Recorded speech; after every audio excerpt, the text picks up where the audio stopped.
नमस्कार।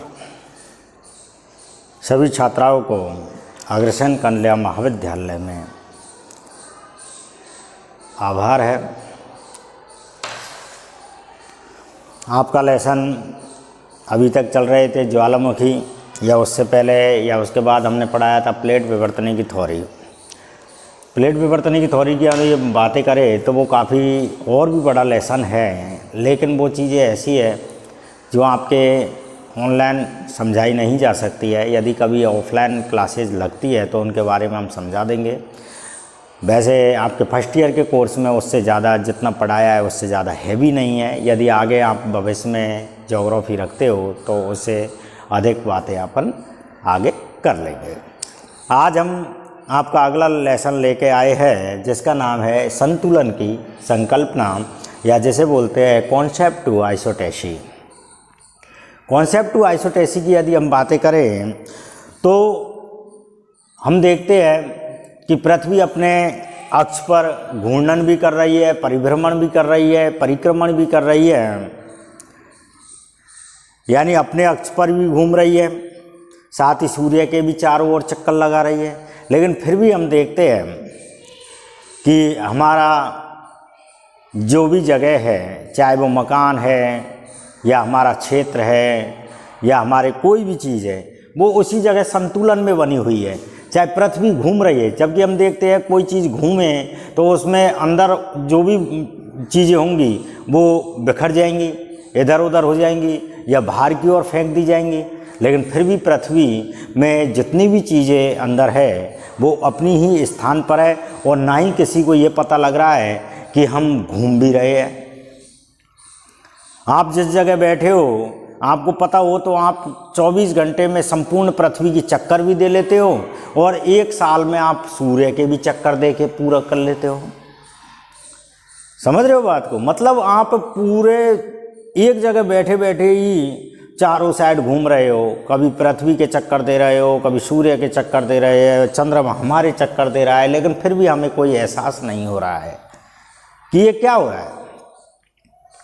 सत्य है, लेकिन इसके पीछे एक लॉजिक भी है और वो वैज्ञानिक भी है, धार्मिक भी है। लेकिन हम यहाँ पर वैज्ञानिक कारण पढ़ रहे हैं, और जैसे बोलते हैं हम संतुलन की संकल्पना।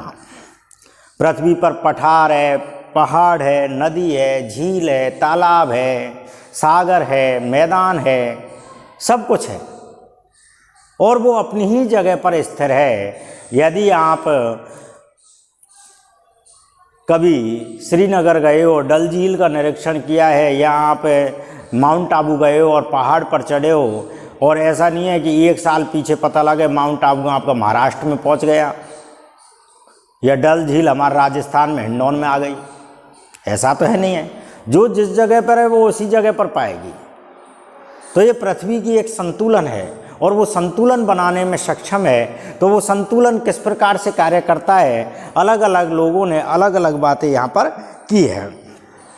यदि हम बातें करें इसमें संतुलन की, संतुलन बोलते हैं आइसोटेसी।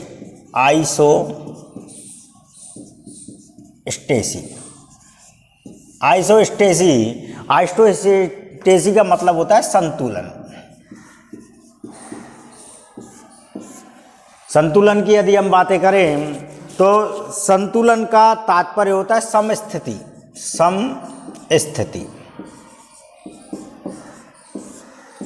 समस्थिति। आइसोस्टेसी का तात्पर्य सीधा होता है समस्थिति, और समस्थिति जो शब्द लिया गया है, यानी आइसोस्टेसी जो शब्द लिया गया है वो ग्रीक भाषा का है। ग्रीक भाषा का शब्द है जिसे हम हिंदी में संतुलन या समस्थिति के नाम से जानते हैं। और इसका जो अध्ययन किया था आइसोस्टेसी का, वो सर्वप्रथम किया था अमेरिकी वैज्ञानिक डट्टन महोदय ने इसका निरीक्षण किया था और अध्ययन किया था लगभग 1863 ईस्वी में। 1863 ईस्वी में डट्टन महोदय ने बताया था कि या उन्होंने एक संकल्पना दी थी, जिस संकल्पना का नाम था संतुलन की संकल्पना। जैसे हम बोलते हैं आइसोस्टेसी टू कॉन्सेप्ट, मतलब कॉन्सेप्ट टू आइसोस्टेसी, संतुलन की संकल्पना। तो इस प्रकार से भाई ये कैसे कार्य करता है, तो डट्टन महोदय ने जो बात बताई थी, डट्टन महोदय ने कहा था कि पर्वत, पठार, मैदान, झील, तालाब, ये सभी का एक घनत्व होता है और वो घनत्व अलग अलग है, हर किसी का अलग अलग है। जितना जिसका ज़्यादा घनत्व होगा वो उतना ही नीचे होगा। मतलब पर्वत का घनत्व कम है और घनत्व कम होने की वजह से वो ऊपर की ओर उठ रहा है। पठार का घनत्व पर्वत से अधिक है, इसलिए वो थोड़ा नीचे रह गया है। मैदान का घनत्व और भी कम है, इसलिए और नीचे रह गया है। झील का घनत्व और अधिक है, इसलिए और नीचे चली गई। तालाब का घनत्व और अधिक है, इसलिए और नीचे चला गया।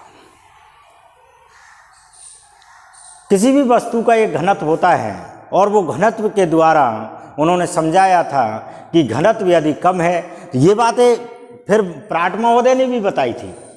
लेकिन अभी हम डट्टन महोदय के बारे में बातें कर रहे हैं, तो डट्टन महोदय ने ये बताया था कि कोई भी वस्तु है और वो जितनी ऊंची चलती जा रही है उतनी ही उसका घनत्व कम होता चला जा रहा है। अब यहाँ पर बात आती है कि कोई वस्तु ऊपर कैसे जा रही है या वो नीचे कैसे धंस रही है, तो ये एक क्षतिपूर्ति तल का कार्य करता है। आगे आप इसमें और पढ़ोगे तब और अच्छे से समझ में आ जाएगा, लेकिन अभी आप इतना समझे कि जैसे हम बातें कर रहे हैं एक गंगा नदी की या कोई और नदी की बातें कर सकते हैं, लेकिन ये गंगा नदी बह रही है आपकी। अब लगातार कोई पहाड़ से आती जा रही है, पहाड़ से, तो पहाड़ में कटाव होता चला जाएगा। ये पहाड़ी इलाका है और इस जगह से ये नदी बह रही है और ये नदी लगातार बहती जा रही है, तो पहाड़ में कटाव होता चला जाएगा और ये मलबा कहाँ आएगा, इस जगह पर आता चला जाएगा, इस जगह पर आता चला जाएगा, धंसती चली जाएगी ये, यानी बजरी, कंकड़, रेत, धूल, माटी सब कुछ यहाँ पर आती जमती चली जाएगी। और कोई वस्तु जब ज़्यादा भार लेगी तो वो क्लियर रहेगी, थोड़ी नीचे की ओर धंसेगी। हमारे हाथ अभी खुला है और इसमें यदि हम 2 किलो वजन रख दे तो ये थोड़ा नीचे जाएगा। तो इसी प्रकार से हम बातें करेंगे कि जब पर्वत का घर्षण होगा और उसमें से नदी आएगी तो पर्वतों का मलबा कहाँ आ जाएगा, नदियों में आ जाएगा और नदियों में ये इस प्रकार से आता चला जाएगा और इधर पर्वत क्या ऊंचे की जगह नीचे होते चले जाएंगे, नीचे होते चले जाएंगे और ये इनका धसाव तल नीचे की ओर इस प्रकार से आता चला जाएगा। तो यहाँ पर मलबा जमता चला जाएगा, यहाँ पर मलबा जमता चला जाएगा और ये नीचे होते चले जाएंगे। तो यानी क्लियर है, कोई भी वस्तु जब ये नीचे हो रहे तो यहाँ पर धसाव तल होता जा रहा है, मतलब यहाँ पर घनत्व बढ़ता चला जा रहा है। तो इस प्रकार से और यहाँ पर और एक दिन ऐसा आएगा कि इधर से भी दबाव पड़ेगा, इधर से भी दबाव पड़ेगा, इस प्रकार से दबाव पड़ेगा तो ये जो मलबा है ये ऊपर की ओर बलित होकर और बलित पर्वतों की उत्पत्ति कर देगा। बलित पर्वतों की ये भूसन्नति में आपको पढ़ा जाएगा अच्छे से, भूसन्नति सिद्धांत आएगा अभी, भूसन्नति सिद्धांत ये एग्जाम में काफ़ी बार पूछा जाता है। आइसोस्टेसी शब्द, भूसन्नति सिद्धांत, इनके बारे में पूछा जाता है। तो यहाँ पर हम थोड़ा सा समझ सकते हैं, कोई वस्तु को यदि मलबा पहाड़ों से कटकर नदी में आ रहा है तो पहाड़ नीचे होंगे और पर्वत यानी नदी का मलबा बढ़ता चला जाएगा और एक दिन जब बलित यानी उन दोनों साइडों से जब दबाव पड़ेगा तो उसमें क्या बलित पर्वतों की उत्पत्ति हो जाएगी। मतलब एक दूसरे से जुड़े हुए, पर्वत नदियों से जुड़ी हुई है, नदी पर्वतों से जुड़ा हुआ है, यानी हर वस्तु एक दूसरे से जुड़ी हुई है। और वो एक दूसरे से जुड़े होने की वजह से किसी का घनत्व अधिक हो रहा है तो किसी का कम हो रहा है, यानी कहीं न कहीं वो अपने आप को संतुलन बना के रख रहे हैं। और उसी प्रकार यहाँ पर कार्य करता है संतुलन का सिद्धांत। संतुलन के सिद्धांत में उन्होंने बता दिया था कि एक क्षतिपूर्ति तल होता है। जैसे हम कोई बाल्टी में पानी डालें और उसमें यदि हम लोहे की छड़ भी डालें, जस्ते की छड़ भी डालें या किसी और की छड़ डालें तो हमें पता लगेगा कि सभी छड़ का एक लास्ट में जाकर उनका तल रुक जाएगा। उसी जगह को बोलते हैं हम क्षतिपूर्ति तल। क्षतिपूर्ति तल, क्षतिपूर्ति तल पर जाकर रुकता है और उस जगह से ही यानी गहराई बंद हो जाती है और वो गहराई के अनुसार ही वहाँ पर कार्य करता है आपका क्षतिपूर्ति तल। और उसके अनुसार ही डट्टन महोदय ने इसको समझाया था। तो ये था आपका कॉन्सेप्ट टू आइसोट्रेसी। लेकिन बातें करते हैं कि इसके बारे में काफ़ी वैज्ञानिकों ने अपने अपने मत दिए थे, जिनमें आज हम आपको दो वैज्ञानिकों के अनुसार इनको समझाएंगे। पहला है आपका सर जॉर्ज एयरी के अनुसार। सर जॉर्ज एयरी ने बताया था, जैसे हमने पढ़ा था स्वेस महोदय के अनुसार ये क्या है सियाल, ये क्या है सीमा, ये क्या है निफे, सियाल सीमा निफे, इस प्रकार से उन्होंने बताया था। तो यहाँ पर इन्होंने कहा है सर जॉर्ज एयरी ने कि सियाल सीमा पर तैर रहा है। मतलब सियाल जो है वो क्रस्ट भाग है, क्रस्ट मतलब कठोर भाग है, और कठोर भाग किस पर सीमा पर तैर रहा है। सीमा कैसा है लिक्विड है, लिक्विड द्रव अवस्था में है। तो मतलब एक कठोर भाग द्रव अवस्था पर तैर रहा है, द्रव अवस्था पर तैर रहा है। यदि कोई कठोर भाग कोई पानी पर तैरता रहे तो क्लियर है उसमें कहीं न कहीं यानी हमेशा कुछ न कुछ बदलाव आते रहते हैं और उसी की वजह से हमारे यहाँ भूकंप या ज्वालामुखी आने की संभावना बनी रहती है। तो उसके अनुसार ही उन्होंने बताया था कि सियाल सीमा पर तैर रहा है। उसके अनुसार ही क्रस्ट के भागों में उन्होंने समझाया था कि पृथ्वी का क्रस्ट भाग, पृथ्वी के क्रस्ट भाग का अधिक घनत्व वाले अधिक घनत्व वाले अधे स्तर पर इस प्रकार तैर रहा है जैसे कोई सियाल सीमा पर तैर रहा हो। तो इस प्रकार से उन्होंने एक नाव का उदाहरण भी यहाँ पर लिया था कि जैसे हम कोई नाव में बैठे हैं तो हम भी जानते हैं कि नाव ऊपर भी काफ़ी होती है, लेकिन उसका अधिकांश भाग जल में डूबा रहता है, तब जाके उनकी संतुलन स्थिति बनती है। यदि कोई भी वस्तु है, यदि इन्होंने तो अपने सर जॉर्ज एयरी ने तो इतना भी बताया था कि कोई भाग यदि एक भाग उसका ऊपर है तो उसका 9 गुना भाग उसका पृथ्वी के अंदर रहेगा, तब जाके उनमें संतुलन बनेगा, तब जाके उनमें क्या बनेगा संतुलन बनेगा। तो उन्होंने एक उदाहरण में भी ये चीज़ समझाई है कि हम एक पारे से भरी हुई एक बर्तन लेते हैं और उसमें अलग अलग चीज़ों का यदि हम छड़ी डालते हैं तो उनकी गहराई अलग अलग निकलेगी। किसी की गहराई जैसे जितना ऊंचा रहेगा, कोई भाग जितना ऊंचा है उसकी गहराई भी उतनी ही अधिक है। जैसे ये भाग इतना ऊंचा है तो इसकी गहराई भी कम है, इसका भाग और ऊंचा है तो इसकी गहराई भी अधिक है, इसका और ऊंचा है तो इसकी गहराई और अधिक है, इसका और ऊंचा है तो इसकी गहराई और अधिक है। तो इस प्रकार उन्होंने बताया था कि घनत्व तो बराबर रहता है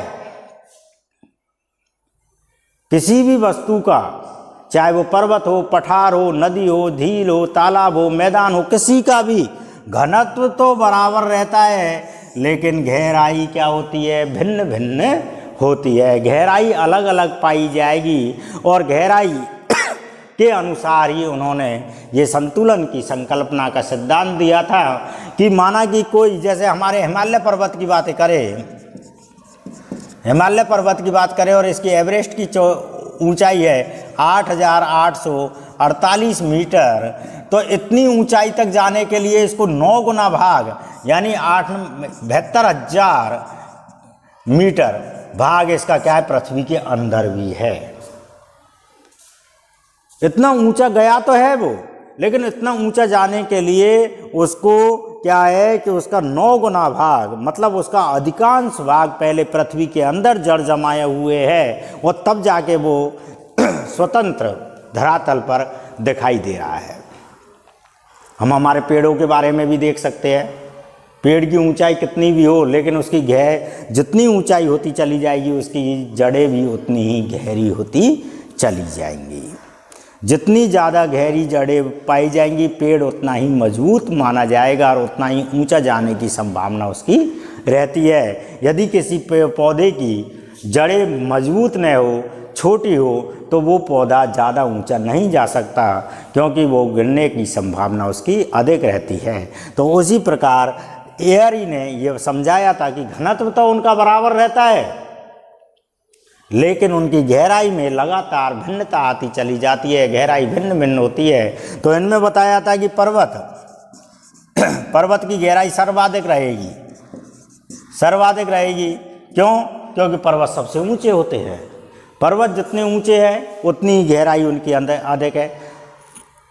पठार है, पठारों की गहराई और कम पाई जाएगी, मैदानों की गहराई और कम पाई जाएगी। तो इस प्रकार से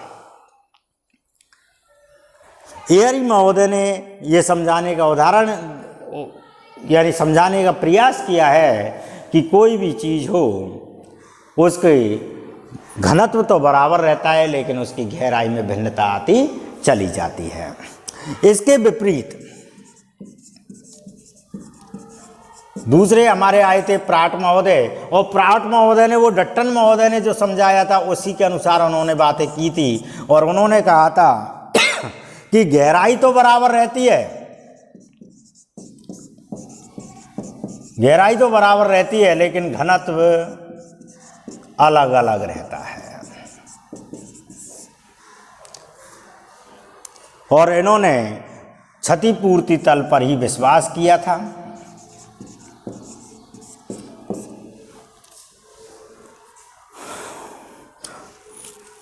क्षतिपूर्ति तल पर, और इन्होंने किया था तैराब के नियम पर, तैराब के नियम पर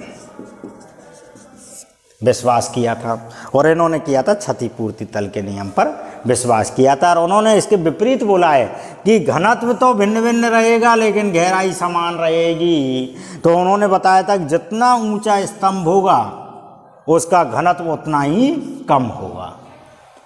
हिमालय पर्वत इतना ऊंचा इसलिए गया है क्योंकि उसका घनत्व कम है और घनत्व कम होने की वजह से ही वो ऊंचा जा पा रहा है। यदि उसका भार अधिक होता ऊपर तो वो और ऊंचा नहीं जा पाता। कोई भी अपन ये बात जानते हैं कि कोई भी वस्तु पर यदि इस पर हम भार यदि 5 किलो 10 किलो 50 किलो 1 क्विंटल लगा दे तो ये और ऊपर नहीं जा पाएगा हम पर, और जबकि ये यदि फ्री है या थोड़ा बहुत ही वजन है तो हम ऊपर इसको आराम से ले जा पाते हैं। इसकी गहराई से हमें कोई मतलब नहीं है, जब तक इसके ऊपर का भार घनत्व अधिक है तो ये ज़्यादा ऊंचा नहीं जा पाएगा और घनत्व कम है तो ये ज़्यादा ऊंचा जा पाएगा। ये बताया था हमारे प्राट महोदय ने।